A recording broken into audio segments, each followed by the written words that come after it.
4 साल। 4 साल वाकई काफी लंबा वक्त होता है। 4 साल मतलब ऑलमोस्ट 48 महीने, 192 सप्ताह, 1340 दिन और हर उस दिन के 24 घंटे। वाकई काफी लंबा वक्त होता है, लेकिन हमारे देश के कानून के लिए नहीं। 4 साल हो गए, लेकिन आज भी आरुषि मर्डर केस वही है जो 4 साल पहले था।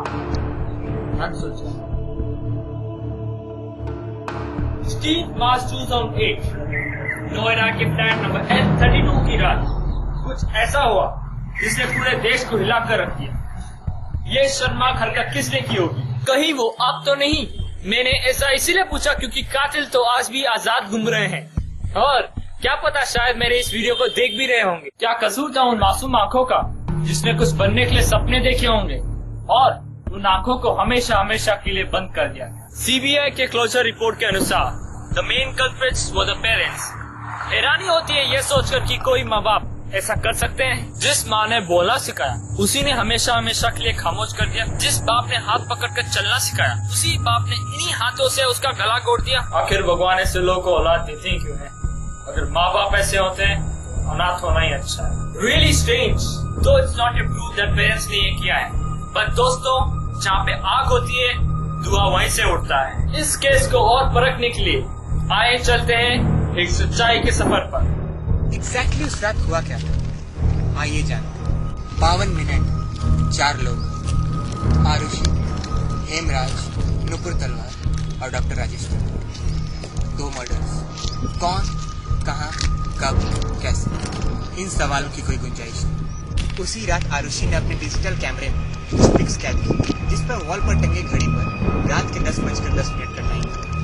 इसका मतलब रात के 10:10 तक आरुषि के पेरेंट्स के अकॉर्डिंग वो रात के 11:30 बजे सोने चले। पोस्टमार्टम रिपोर्ट कहती है कि आरुषि का कत्ल रात के 12 से 1 के बीच में और उस दिन राजेश तलवार ने अपना लैपटॉप 12:08 पे बंद किया। इसका मतलब ये हो सकता है कि जब कातिल घर में मौजूद है तब राजेश जगे।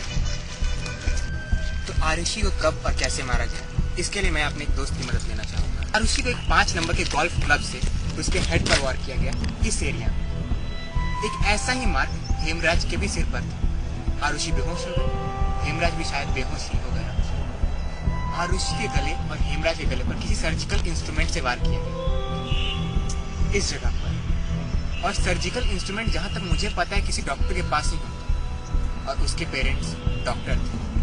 नोट, आज को खींचकर टेरेस तक ले जाएंगे। स्टेयर्स पर और दीवारों पर खून था। उसे छत पर मौजूद एक कूलर पे डाल दिया गया और उसे एक चादर से छुपा दिया गया। कातिल वापस घर में आया। डाइनिंग टेबल पर जाकर उसने शराब के बोतल पर आरुषि और हेमराज दोनों के ब्लड स्टेन्स पाए गए। जरा सोचिए, कोई कातिल घर में बाहर से आकर शराब पी सकता है, वो भी 2 मर्डर्स करने के बाद। Really strange. फिर उसने रात भर सबूतों को मिटाने की कोशिश की, सबूतों के साथ छेड़छाड़ की। अब एक नोट करने वाली बात, जब सुबह आरुषि तलवार की मां ने डॉक्टर नुपुर तलवार और राजेश तलवार ने अपने बच्चे की लाश को देखा, उसने उन्हें छुआ तक। क्यों?